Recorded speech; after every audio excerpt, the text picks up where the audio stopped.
It's common knowledge that Vince had Jerry Jarrett ready to take over the WWF in the 90s when he thought he was going to jail.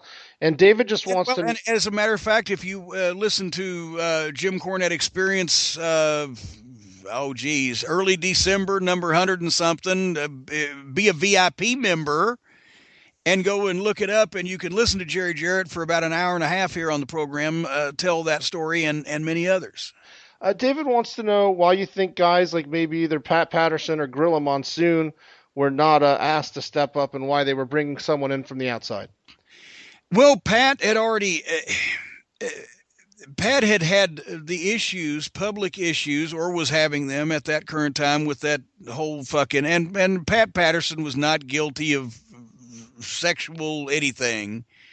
It was ludicrous, but he was... I don't know that and can't say that and don't have any knowledge of that of Terry Garvin or the ring announcer Phillips or whatever the fuck, but Pat had already had issues with... I can't imagine people letting him with his reputation at that point. All of a sudden he's the new head of the WWF.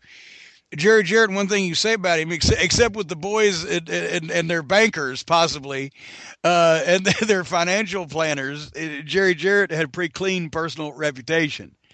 No scandals, no bad habits, no fucking, scandalous arrests or fucking, many unsavory,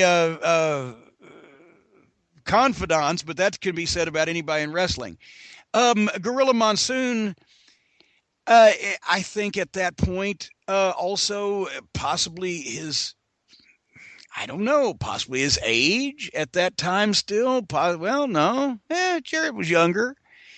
Maybe just because once again Vince thought he had been a television figure, or maybe he thought that Jarrett would be more amenable to his forward-thinkingness of sports entertainment instead of an old guard guy like Gorilla that was a confidant of his dad's. Who knows? We're trying to get inside the mind of a fucking psychopathic billionaire.